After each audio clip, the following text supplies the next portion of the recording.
नाही, पण राऊतसाहेब त्यात शिंदे शिवसेनेचे खासदार किंवा नेते असं म्हणतात की महाराष्ट्रातून मतं कुठली अजिबात नाही. शिवसेना युबीटीची 5, एनसीपीची 2 असाही दावा केला जातो. नशीब ते शिवसेना माननीय उद्धव ठाकरे पक्षाची 25 मतं फुटली असं बोलत नाहीत आणि पवारसाहेबांची 27 मतं फुटली असं बोलत नाही.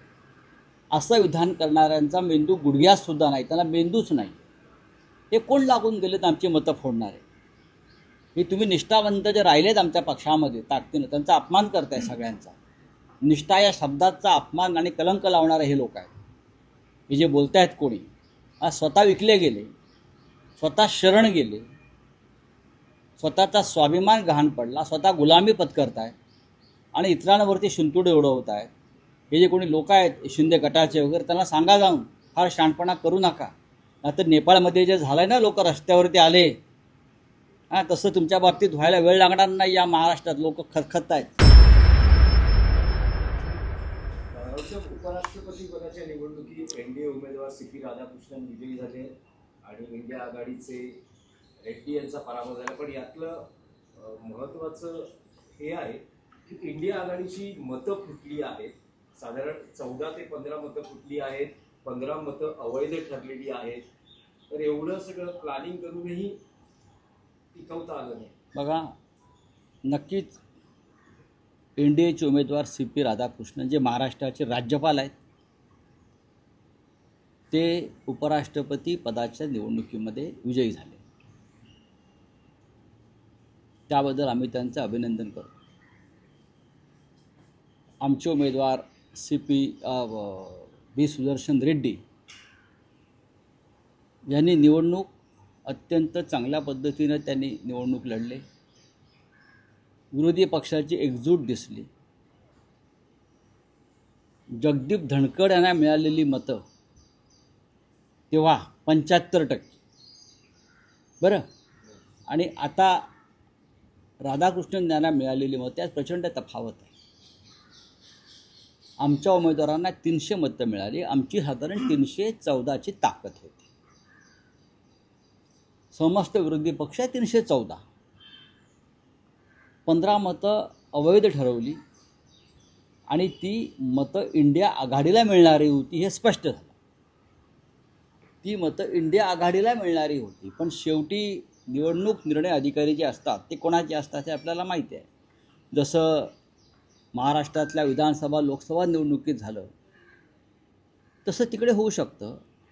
ही 15 मतं, त्या 15 मतांवरची जी खूण होती ती इंडिया आघाडीचे उमेदवार सुदर्शन रेड्डी यांच्यासमोर केलेली खूण होती आणि ती मतं अवैध ठरवली काही कारणानं.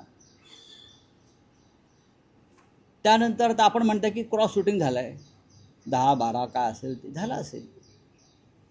साधारण ज्याच्या हातात सत्ता आहे, प्रचंड ताकद आहे, पैसे आहेत, त्यांना फक्त 10 मतं तिकडे तिकडे करता आली आणि ही 10 मतं कोणती असावीत त्याचा साधारण आम्हाला अंदाज पहिल्यापासून होता. आम्ही नाराज नाही, आम्ही निराश नाही, आम्ही लढलो आणि 300च्या आकडावरती आम्ही थांबलो. हा आकडा लहान नाही. संसदेत 300 हा विरोधी पक्षाचा आकडा एकत्रित हा लहान नाही, हा सुद्धा आकडा मोठा आहे. आणि त्यांना मिळालेली मतं जी आहेत 452, 457, त्यांना एरवी मिळणारी अनेक मतं आहेत. बिजू जनता दलाची आहेत, अकाली दलाची आहेत, KCR पक्षाची आहेत. हे लोक तटस्थ राहिले. हे त्याच दहशतीमुळे आणि भीतीमुळे ज्यांनी आम्हाला या वेळेला मतदान करण्याचा विचार केला होता या सगळ्यांनी. पण शेवटी म्हटलं ना, भय, दहशत, सत्तेचा गैरवापर या गोष्टी झाल्या तरी निवडणूक उत्तम झाली. आता नवीन उपराष्ट्रपतींवरती जबाबदारी आम्ही देणार आहोत, ती म्हणजे पूर्व राष्ट्रपती धनखड यांचा शोध घेण्याची. राज्यसभा सुरू झाल्यावरती आम्ही हा मुद्दा उपस्थित करू की नवीन राज्यपालांच्या अधिकारामध्ये एखादी SIT स्थापन करता येईल का, की कहाँ गए पूर्व उपराष्ट्रपती. कोणी म्हटलं ते आता हरियाणातल्या एखाद्या फार्म हाऊसवर आहेत, अन्य आहेत. जोपर्यंत त्यांचं सार्वजनिक दर्शन होत नाही आणि इतके दिवस त्यांना कोठे डांबून ठेवलं होतं ते स्पष्ट होत नाही तोपर्यंत ते गायब आहेत असंच आम्ही गृहीत धरतो.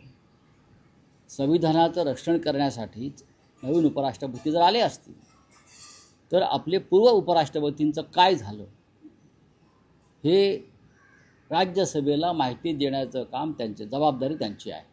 राऊत साहेब, तुम्ही एक विधान केलं की विरोधी पक्षाची एकजूट दिसली हे एक, आणि दुसरं असं म्हणालात की जी मतं फुटली त्या बाबतीत आम्हाला काही मतं फुटतील असा अंदाज होता. नाही, मतं फुटतील असा अंदाज नाही. काही मतांच्या संदर्भात जो संशय होता, आणि हा संशय देशभरातला आहे, तो काय एका राज्यातला नाही ना.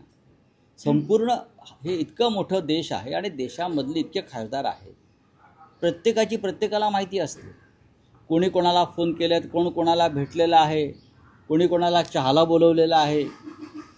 हां, त्यांच्याकडे पेगासिस असेल, आमच्याकडे बरंच काही ॲक्सेस असतात ना. नाही, पण राऊत साहेब, त्यात शिंदे शिवसेनेचे खासदार किंवा नेते असं म्हणतात की महाराष्ट्रातून मतं कुठली अजिबात नाही. शिवसेना युबीटीची 5, एनसीपीची 2 असाही दावा केला जातो. नशीब ते शिवसेना माननीय उद्धव ठाकरे पक्षाची 25 मतं फुटली असं बोलत नाही आणि पवारसाहेबांची 27 मतं फुटली असं बोलत नाही. असं विधान करणाऱ्यांचा मेंदू गुडघ्यातसुद्धा नाही, त्यांना मेंदूच नाही. हे कोण लागून गेलेत आमची मतं फोडणारे? हे तुम्ही निष्ठावंत जे राहिलेत आमच्या पक्षामध्ये ताकदीनं, त्यांचा अपमान करताय सगळ्यांचा. निष्ठा या शब्दाचा अपमान आणि कलंक लावणारे हे लोक आहेत. हे जे बोलत आहेत कोणी, आज स्वतः विकले गेले, स्वतः शरण गेले, स्वतःचा स्वाभिमान गहाण पडला, स्वतः गुलामी पत्करतायत आणि इतरांवरती शिंतोडे उडवत आहेत. हे जे कोणी लोक आहेत शिंदे गटाचे वगैरे, त्यांना सांगा जाऊन फार शहाणपणा करू नका. नाहीतर नेपाळमध्ये जे झालं आहे ना, लोक रस्त्यावरती आले, हां, तसं तुमच्या बाबतीत व्हायला वेळ लागणार नाही. या महाराष्ट्रात लोक खतखत आहेत. महाविकास आघाडीतलेच हे खासदार आहेत असं ते वारंवार असं यासाठी म्हणतात की ज्या प्रकारे काही नाराजी त्यांनी याआधी सुद्धा बोलून दाखवली, काही नाराज आहेत असं. आमच्याकडे कोणी नाराज नव्हतं ना, पवार साहेबांच्या पक्षात ना, आमच्या पक्षात ना, काँग्रेस पक्षात अजिबात नाही.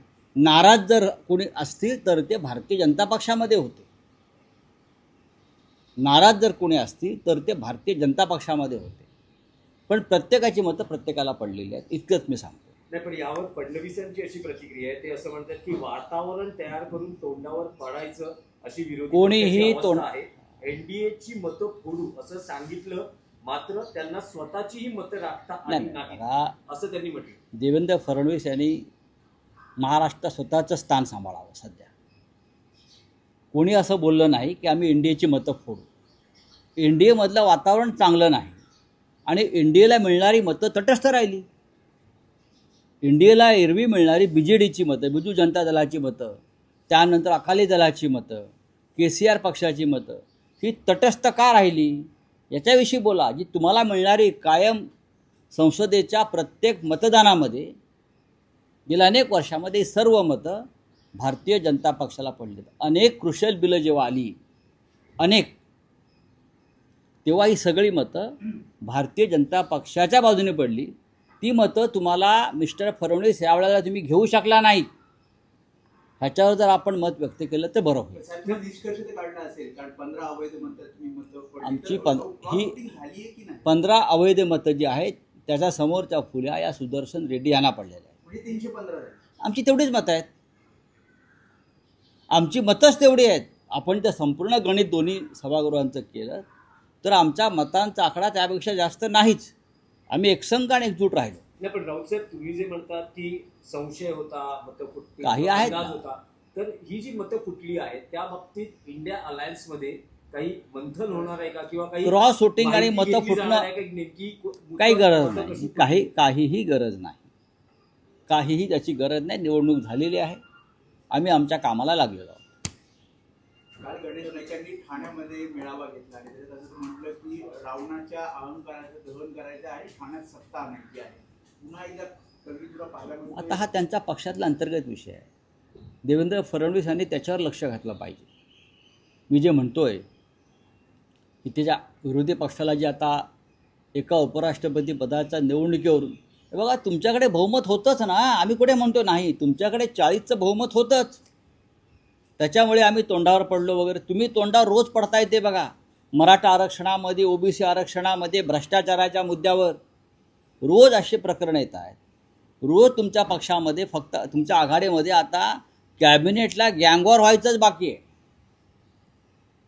ठाण्यात तर होणारच आहे, नवी मुंबईत तर होणारच आहे.